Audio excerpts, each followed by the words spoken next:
You're listening to Engage on Central Florida Public Media. I'm Sharon Stone. It's Tuesday, September 3rd. Coming up, an Orlando program created to address a critical shortage of women and minorities represented in high-tech STEM careers. Also, a misdiagnosis leaves a Central Florida mother scrambling to navigate Florida's abortion laws and the 6-week ban.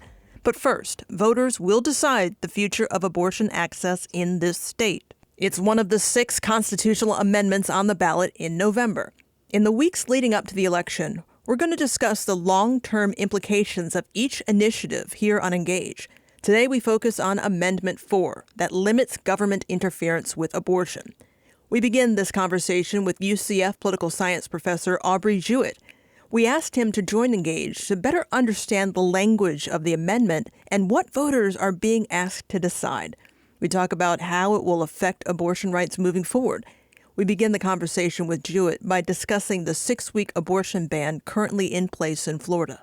Right now, what's legally allowed is a woman can seek to have an abortion as long as it is before 6 weeks of pregnancy. And so if you go to a clinic and you're only 5 weeks pregnant and you say that you want to get an abortion, you are still allowed to do that up to 6 weeks.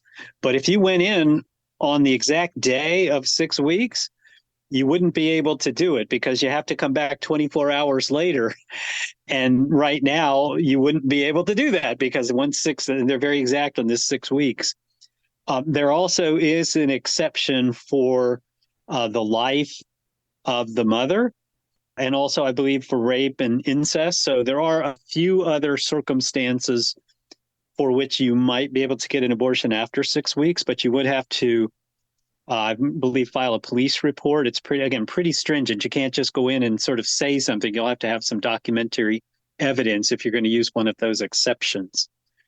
Bottom line is that Florida has one of the stricter abortion bans in the country. There are a handful of states that are even more strict. But 6 weeks is considered a very strict ban because a lot of women don't even know they're pregnant by 6 weeks. So a 6-week ban for many women becomes a de facto total ban. What does current Florida law mean for minors seeking an abortion? Yeah, well, current Florida law says that a minor must notify the parents, and actually even beyond notification now, must get permission from the parents if they are going to seek an abortion. There is a judicial bypass for that, in that, let's say a 16 or 17-year-old young woman says, okay, I'm pregnant and I want to get an abortion, but I don't think I can tell my parents, or perhaps it's a case of incest with the father, something horrible. They are allowed to petition the courts and go to a judge, and the judge can then give them permission, basically saying they are mature enough to make this decision. And in fact, from what I've read, is that there have been a number of cases where minors have sought a judicial bypass and they have gotten it. There are a few cases, and a few of them made the media, where they were denied, where in some cases they have asked and have been denied. But anyways, that's the situation for minors, is that Florida is a state that currently says notification, and not just notification of parents, but actually parental permission as well. Now to the amendment that is appearing on the ballot for Florida voters. What does a yes vote indicate? What does a no vote mean when we're talking about Amendment 4? Well, a yes vote would mean that in Florida, a woman could seek an abortion up to the point of viability of the fetus. And viability means the point at which a fetus could live outside the womb on its own. Generally, that's considered to be around 24, 25, 26 weeks, somewhere in that neighborhood. A no vote would mean that we would not put an abortion rights amendment in the Constitution, and instead the current 6-week ban that's in law would continue to be in effect in Florida. So that's really the biggest difference between a yes and no vote. If you vote yes, you are expanding abortion rights in Florida pretty much to be back where it was before Roe v. Wade was overturned by the U.S. Supreme Court. If you vote no, that means that the current Florida law of a 6-week ban stays in effect. Who defines viability? Well, that will be one of those things that might end up in court. It was something that critics of the amendment pointed out when they were arguing that the Florida Supreme Court should not allow it on the ballot. But I would think that a doctor would probably be most qualified to determine viability. It does have a widely accepted meaning. Although, as I said, there is not an exact day, month, week that you could say this fetus is viable, this is not. It is a little bit of a range, but again, we do know from, say, NICU hospital units that about 24 weeks is usually the cutoff. Almost anything before that means that the fetus would not survive. What has to happen for amendment for protecting access to abortion to become the new law in Florida? Is there a threshold? Well, theoretically, all that has to happen is 60% or more of Florida voters must say yes to this constitutional amendment. And if they do, then that becomes the law of Florida. This is part of the Constitution. But like any constitutional amendment, the legislature and the governor and court battles might flesh it out, might either stop or delay implementation, might make implementation easier, make it hard. We have seen this on numerous other constitutional amendments that have passed, like the felon voting rights, for instance, or the fair districts amendments, for instance, right? Just because it's in the Constitution doesn't mean everything is smooth sailing necessarily from then on. We're speaking with Aubrey Jewett. He is a political science professor at UCF. In your experience, seeing what has happened with previous constitutional amendments, is there any kind of timeline you could even guess as to how long it would actually take to change the law in Florida regarding abortion if it does meet that 60% and pass? Yeah.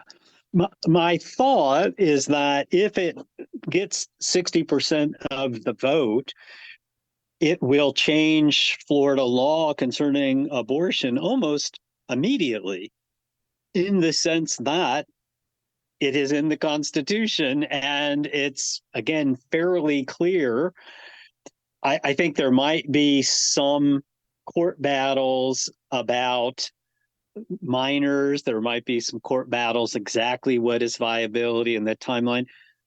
But I think that women fairly quickly in Florida would be able to begin to get abortions, certainly after 6 weeks, right? And I read statistics somewhere like 95% of abortions happen before 15 weeks.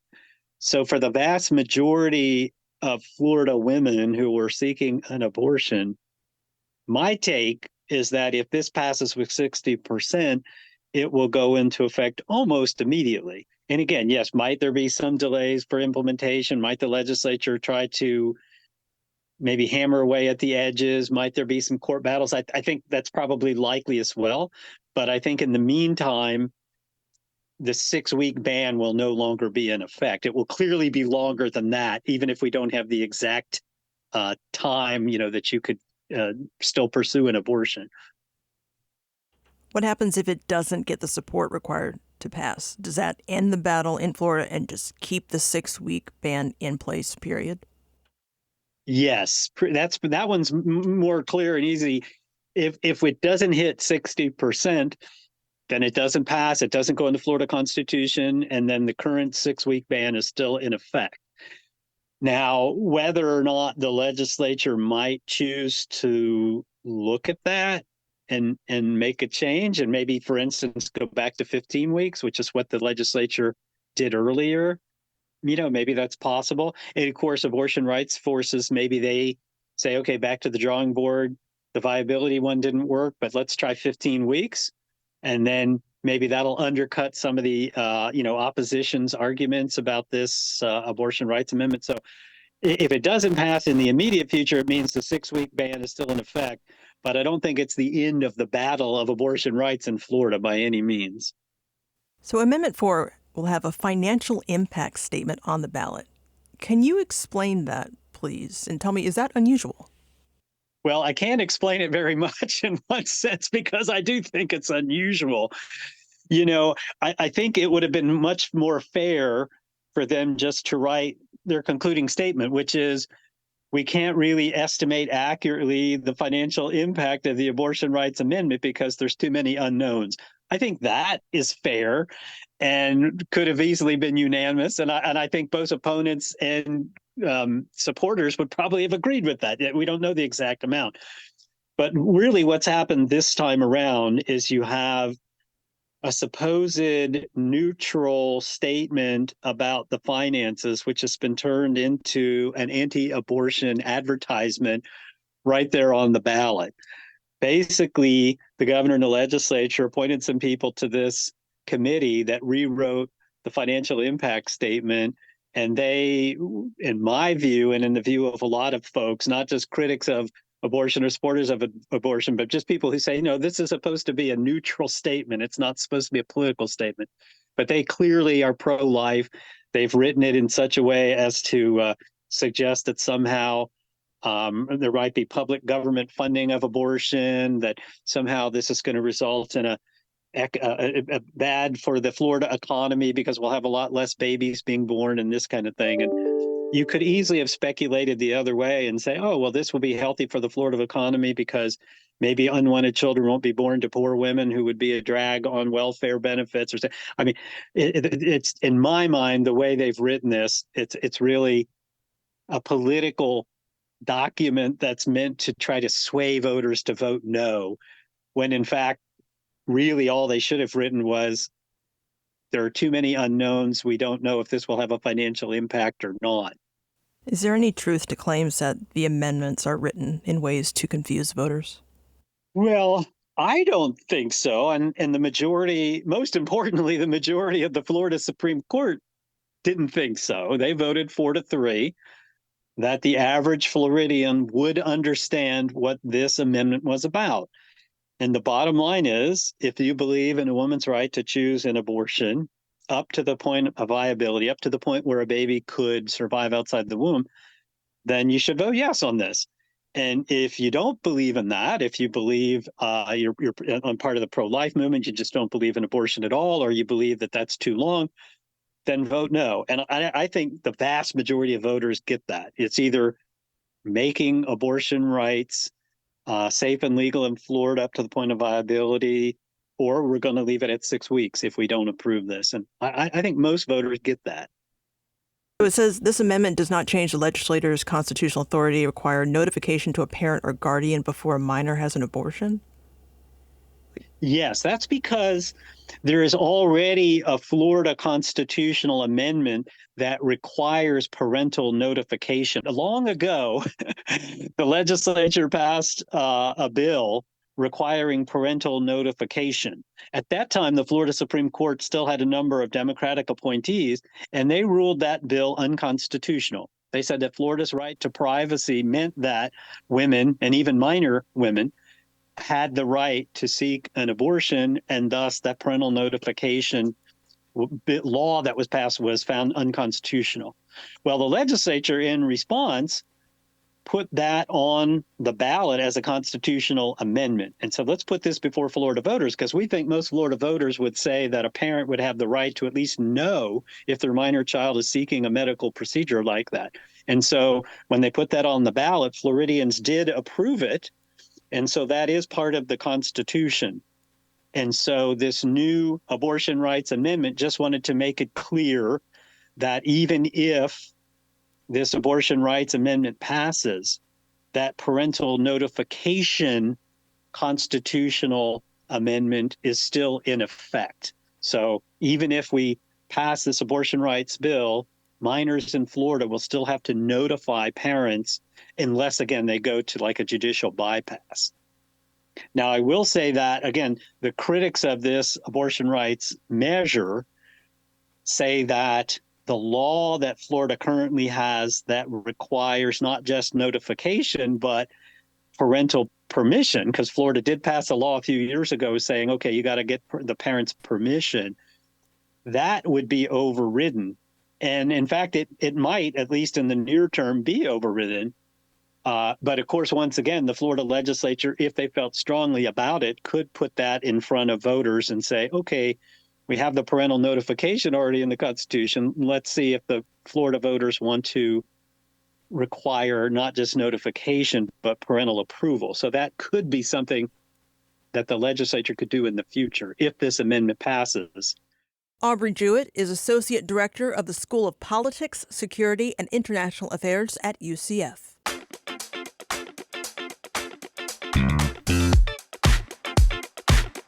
There's more ahead here on Engage. The clock was ticking for a Central Florida mother who had minutes to decide on the future of a high-risk pregnancy after getting the wrong diagnosis from doctors. Hear her story and why she's sharing such a deeply personal journey. If you miss any part of our show today, all of our shows are available on demand at cfpublic.org. You're listening to Engage on Central Florida Public Media.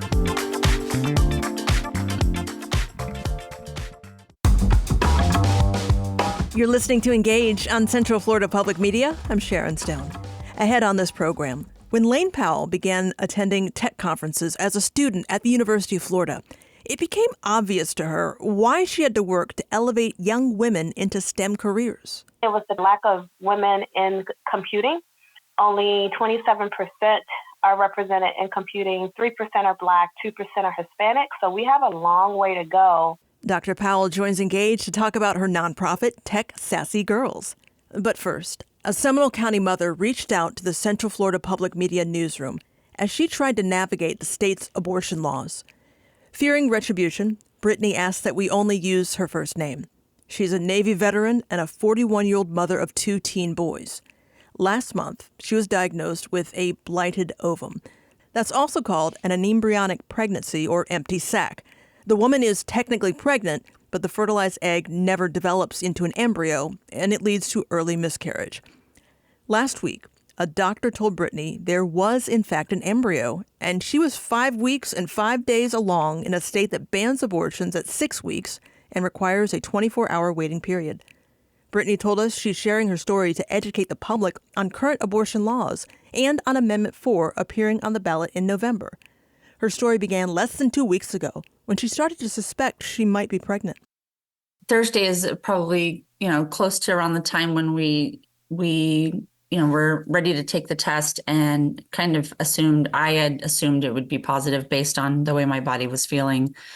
And having that conversation with my husband, he's totally 100% in support of whatever I decide. We were definitely weighing the pros and cons of what that would look like.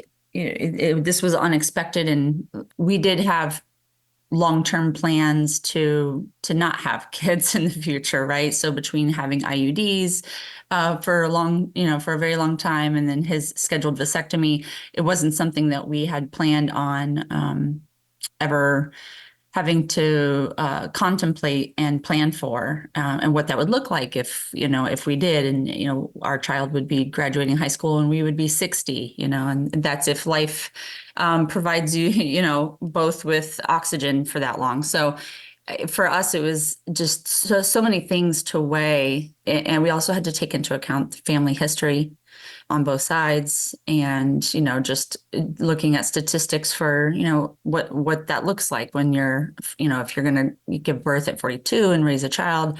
There was so much to take into account, and at the end of the day, that's how we decided to go forward, was just by weighing the pros and cons, and he was totally in support of me going forward and pursuing whichever option I decided.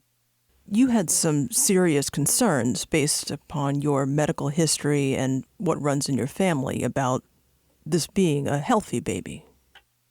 Right. Just looking at the stats for someone who doesn't maybe have a family history of any type of, maybe Down syndrome or autism, just looking at the stats in general, as well as how my body felt at the time. Can you take me back a little bit to how we got to this point? Take me to the first contact with the medical professional. When I was 3 days late, I decided to take an at-home test that tested positive. And I decided, to reach out and confirm. And so I did go to a free clinic in Orlando. They provided me with a urine test and an ultrasound. So the urine test confirmed that I was pregnant, and the ultrasound was kind of inconclusive. I was very early on at that point, and she thought she could see a yolk, but was not 100% and didn't want to give me conclusive diagnosis. So she did advise that we try again in maybe 5 days and see if we could find something more. But obviously, in the meantime, she also said you can get a second opinion somewhere else as well. So are you kind of being presented with a formula for determining the developmental age of an embryo that it's kind of confusing to follow? How are you dealing with this information? I was going off of my app. I was 2.5 weeks along. But when they measure the gestational sac, they measure from the first day of your last period. And then they confirm that with measurements of the gestational sac. And they can show you that on the screen. So when she said that she couldn't find much, but I was measuring at 5 weeks in a day, that's when I kind of questioned, how does that work? My app states this is the date of conception. This is the date I should have had my menstrual cycle. This is how many days late I am. And she said, well, technically the gestational cycle, we go off of the first day of your last menstrual cycle, which for me would have been July 17th. So what do you do now? You think you are a couple days pregnant, but you're being told that you're weeks pregnant. 5 weeks. So in my head, I'm doing the math and I'm thinking, well, if we're going off of July 17th, that whole week I had my menstrual cycle. And then there was the week after that I didn't, but I wasn't ovulating. And then there's the 5 days I was ovulating and the day of conception. And so for me, the wheels are turning. And when they say 5 weeks and that Florida has this 6-week rule, you start to panic a little. And that's when I decided to try to get a second opinion as quickly as possible as to if it is a viable pregnancy and how far along I am. What did you learn from the second opinion? Walk me through the process, what you're going through at this point. Being a veteran, I'm seen at the VA. So I'm currently unemployed and I am seen at the VA for my health care. Unbeknownst to me, the VA was unable to assist because of, being a federal government agency. These are services they don't provide in-house. So they refer all maternity services over to Winnie Palmer. So I decided to go to another clinic closer to me up in Seminole County. And I decided to go, as quickly as possible. They could see me same day. So I went to the clinic and they also did a sonogram or ultrasound and urine test. So the urine test said positive. When they did the ultrasound, she also had a hard time finding any embryo. And to me, I was thinking, well, that's kind of on par because, yesterday the other place said something similar. So she was like, well, I'm not finding anything. And I said, well, according to the photos from the sonogram yesterday, there's this little dot. And she thought, yeah, that could be it. But let's try again a few days later just to be sure. But the second clinic was more confident in their findings. So, when I left the room, the provider approached me with documentation of the photos and a diagnosis saying you have a blighted ovum. And I was like, what is that? And he said, well, at your age, it's not uncommon. We see it. And it just means that you are pregnant, but there's no viable embryo. There's nothing growing. Your gestational sac will continue to grow until your body tells it that there's nothing viable, and then it aborts the sac. So there was like this immediate sense of kind of relief. at the same time, you feel like your age is showing. So it was a bittersweet feeling there. And I just decided, well, I guess that kind of takes care of the rest. But sometime between 6 and 12 weeks is when the body will just pass it on its own. And I kind of didn't want to wait around for that to happen every single day. This would be Friday. So I decided to go home over the weekend and try to research if there was anything I could do to help expedite the process of, passing this gestational sac sooner rather than later. Can you help me understand the timeline and what happened between thinking you had a blighted ovum that your body would kind of take care of itself to actually you're pregnant? I was 5 weeks one day, and then Friday I was told it was a blighted ovum, but they were measuring me at 6 weeks and one day, which would have put me past being, legally able to receive any services, which I did think was odd, seeing as how it had only been a day, and they were measuring me a week later than the other clinic. So Monday, I find out that it is a viable pregnancy, and they measured me at 5 weeks and 5 days, which was exactly where my app and the first clinic had me, and seemed a little bit more on par. So knowing that I had to go back to the clinic here in Seminole County and explain to them that it's not a blighted ovum, it is a viable pregnancy, and I have 2 other diagnoses that are accurate, and they are measuring me at 5 weeks and 5 days. At this point, knowing that I had 24 hours to make a decision and pray that I can get care, we're looking at now having to go into Tuesday at 5 weeks and 6 days, and hoping that somebody could help me. So that's exactly what I did. Monday night, I came home and I knew that it was serious. So Tuesday morning, I was at the clinic in Altamont as they opened. And I was pretty confident that it's okay. We're going to get it all handled today. It's down to the wire, but we're halfway through the process here. But they agreed to do a second ultrasound. And upon the second ultrasound, they did find immediately that there was a viable embryo. And when they came to the realization that they had kind of screwed up on Friday, we kind of spoke as to how to move forward. And I said, I was pretty confident that I was ready to move forward. And I said, we're halfway through the process. But the provider looked in my chart and said, so did you have the consult Friday? And I said, yeah, I was here. You guys did everything. He said, well, your consent forms aren't in here. You're supposed to have forms in here that are signed for certain required paperwork by the state. And it says, there's a 24-hour wait and so on. And none of those forms are in here. Unbeknownst to me, that's not something I would have been aware of, but the sonogram tech realized that because the provider on staff that day was confident that I had a blighted ovum, he assumed I just didn't need to go forward with the second set of paperwork. And so that was never completed. And so therefore, I was not eligible and was not considered to have completed the first appointment that is necessary to go forward. And so they became pretty frustrated and said, we're very apologetic. We're very sorry. We messed up, but we cannot help you because we are measuring you at 6 weeks. And so there is no time, but we suggest you go out of state and, seek services out of state. They told me, North Carolina's policy of the 3 days, but New York had same day appointments at certain clinics, and they handed me papers and pamphlets that had clinics in New York and flight information on flights to New York the same week. And I was kind of appalled and just completely overwhelmed and confused and angry, and just there were so many emotions. And I just how could this be happening? How could they mess up? How can it be so convoluted?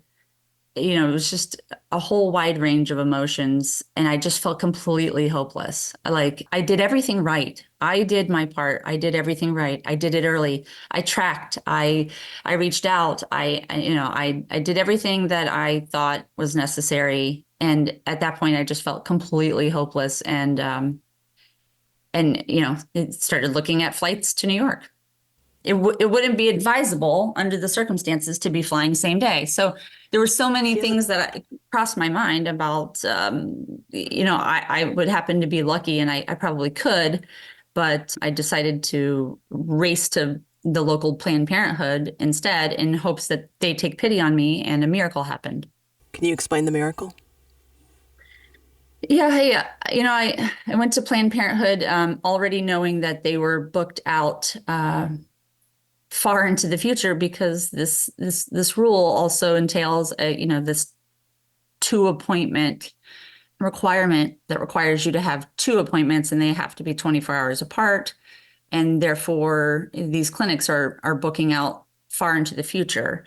Planned Parenthood was gracious enough to let me sit in the waiting room until they could squeeze me in, and they did just that. I waited there 4 hours, and they were nice enough to see me. They did an external sonogram, and she said, "Yeah, you're 5 weeks and 5 days exactly. Winnie Palmer was correct.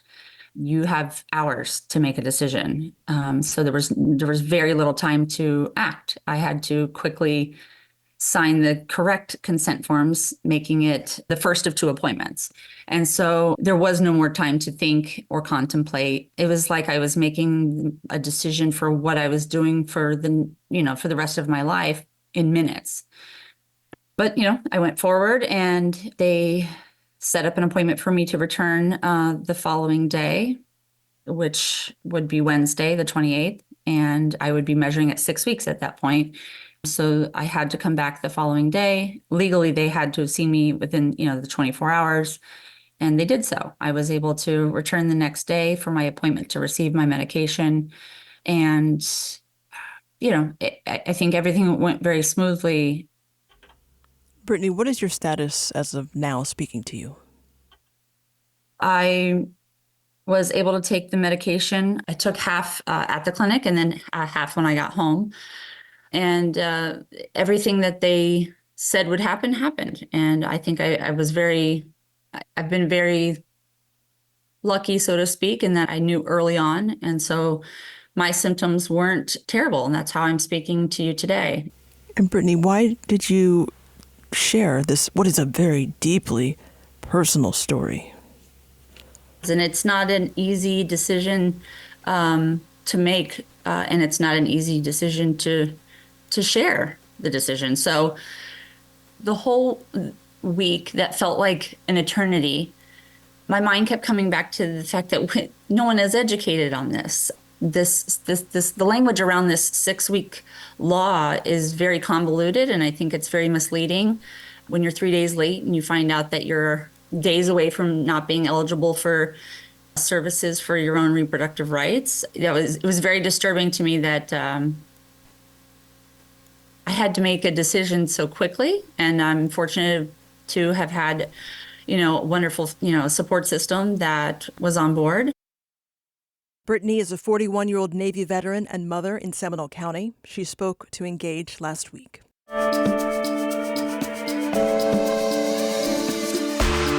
Coming up, empowering Central Florida girls to pursue STEM fields and increasing minority representation in STEM careers. If you're heading out, you can listen to Central Florida Public Media's Engage live on the radio at 90.7 FM in Greater Orlando and the Space Coast and 89.5 FM in Ocala and the Villages. Or stream us live at cfpublic.org or on the free Central Florida Public Media app. You can tell your smart speaker to play Central Florida Public Media. This is Engage on Central Florida Public Media. You're listening to Engage on Central Florida Public Media. I'm Sharon Stone. An Orlando woman is working to transform the future workforce and increase representation. She created a program to mentor young women and expose them to opportunities so they can see themselves as future leaders in STEM fields. Lane Powell is founder and CEO of Tech Sassy Girlz. She joined Engage along with students DeAndrea Daly and Trinity Lozano, who are both involved with the program. We talked about how the nonprofit works to address a shortage of women and minorities in high-tech careers.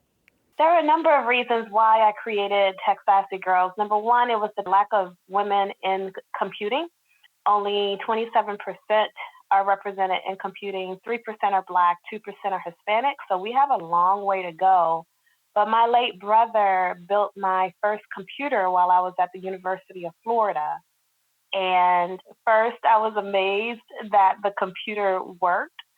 And second, I was just curious as to how he built it. Israel was a management information systems major at Barry University, and that was his gift to me to go to college.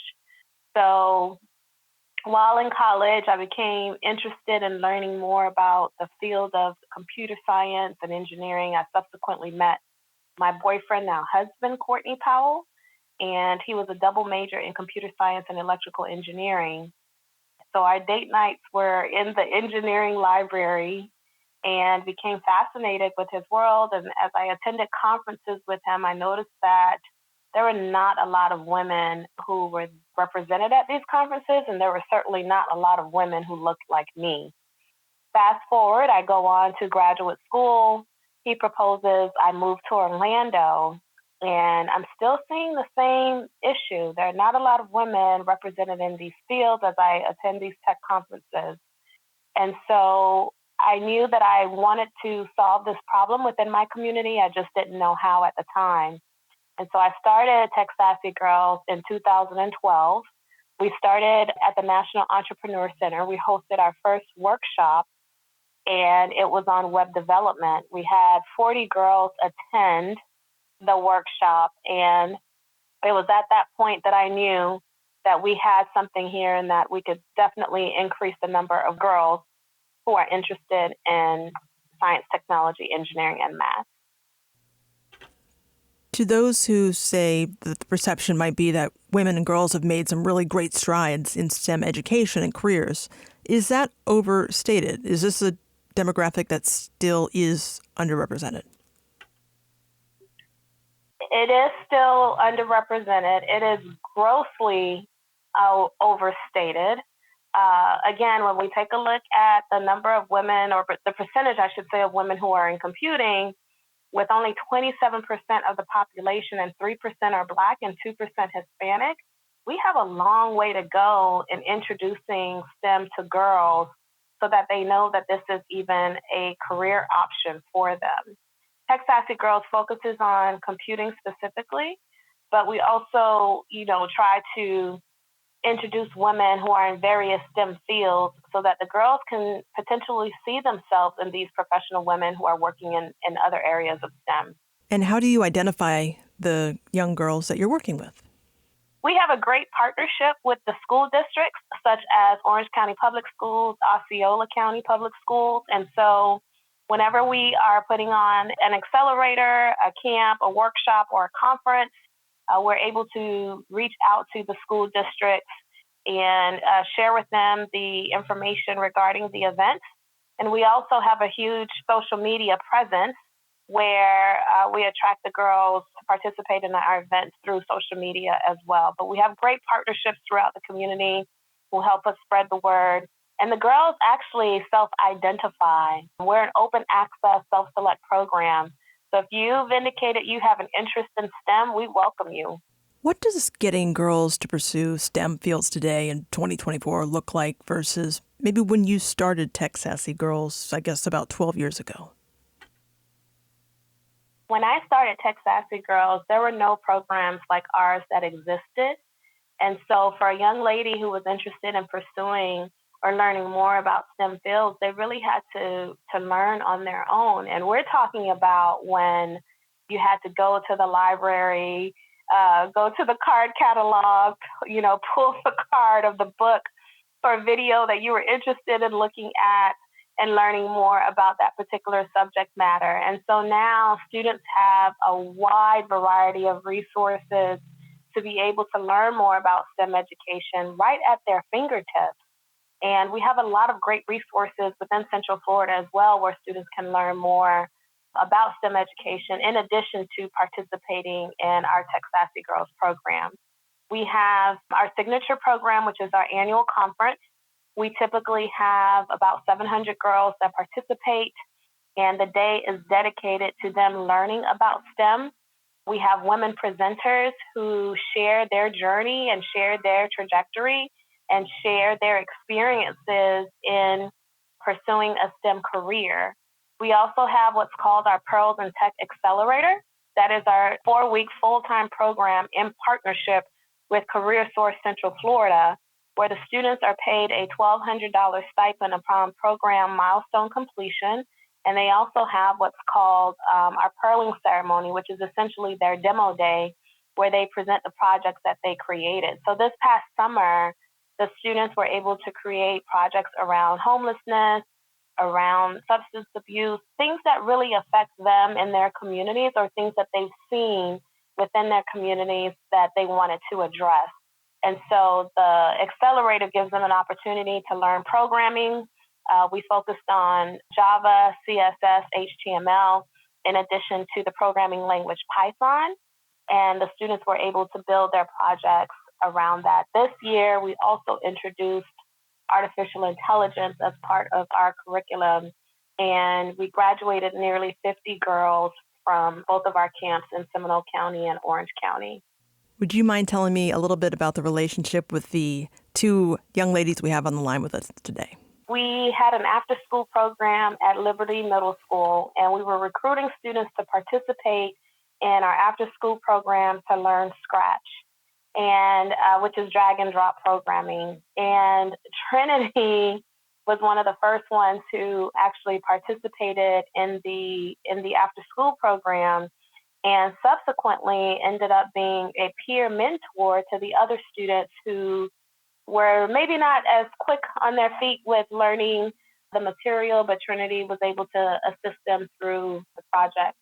DeAndrea started with us through our Pearls in Tech Accelerator, actually, and she's been with us for a couple of years as well, has participated in our conferences as well as Trinity and some of our other events. They're two great students, vibrant students, and really when we think about success, we look at these two young ladies who've been with us for several years and have been able to share what they've learned in our program with other students within their respective schools. Trinity, can you just talk to me a little bit about how Tech Sassy Girlz has impacted you?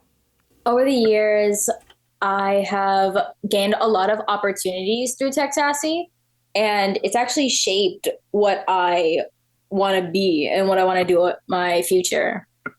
I want to be a teacher, specifically science or technology, because as we've been saying, they're very underappreciated fields, and I want to be able to inspire other people as well to go into those careers. And I want to be someone who can help more girls get into those fields. We hear people say it's important, representation matters. It's important for me to see someone who looks like me. Can you help us understand why? Did that make a difference for you to see women in these powerful roles? It did, because as a child, you don't really see that many women mentors when I was a child. So seeing other women in jobs like that, it makes me think, I'm like, hey, that means I can do that too. If they're able to, then that's something that I can actually do as well. And where are you today in achieving your goals? What's next for you? Well, I'm currently a senior in high school, so I am graduating after this year, and I'm going to be starting my college degree. So I'm still a couple years off from where I want to be, but I'm working towards that. And what's your message to maybe parents or other young women who might be hearing you now? My main message is just don't think too hard about what other people say. Make goals for yourself and try your best to stick at them. Even if you don't succeed the first time you try something, that doesn't mean you should stop immediately. You should keep trying until you eventually get it, because you will. DeAndrea, talk to me about how Tech Sassy Girlz has impacted you. For starters, I've been with Tech Sassy Girlz for 2 years. It's been amazing 2 years at that. It impacted me not only in knowledge, but also to have like different connections. And it really inspired me to really get into something with my life or as a career that I wanted to get into. But overall, it's been nice. And just to wrap up, Dr. Powell, hearing these young women like talk about this, I'm just wondering how do you feel right now? I am so proud of them. I'm proud of Trinity. I'm proud of DeAndrea. They have truly flourished under the Tech Sassy Girlz program. And many students, especially girls, may lack access to quality STEM education due to a number of different factors: geographical location, socioeconomic status, or school resources. So it's important for us to increase access to STEM programs and opportunities for all the students, regardless of their background, so that they can continue to learn more about fields that they may not necessarily know about on their own. And it's important for us to also make STEM education relevant to their lives and future career aspirations, because that it also increases engagement. So the opportunities that they've had with our partners, such as Orlando Magic, Career Source Central Florida through the Accelerator program, through Threat Locker, and a number of other partners that we have, they've been able to really gain access and exposure to various career fields. We recently took the students to electronic arts and introduced them to the world of gaming and careers, and to see their eyes light up. And DeAndrea and Trinity were both there as well to learn more about the opportunities that exist within gaming. That's why we continue to do the work that we do, and that's why it's important for us to prioritize real-world relevance in STEM education so we can empower more middle and high school girls in Florida to pursue their interest in STEM and become the next generation of innovators and leaders. That was students DeAndrea Daly and Trinity Lozano, who are both involved with the Tech Sassy Girlz program founded by Lane Powell. That's all for today's edition of Engage. We are back Thursday at 3 o'clock. Just a reminder, we want to hear from you. Let us know what you'd like to hear more about or what you're glad you heard. You can send us an email to engage@cfpublic.org. Or you can send us a talkback on the free Central Florida Public Media app. And there's always voicemail. Give us a call, 407-273-2300, extension 246. Thank you for the company. I'm Sharon Stone. All Things Considered is coming up following NPR News.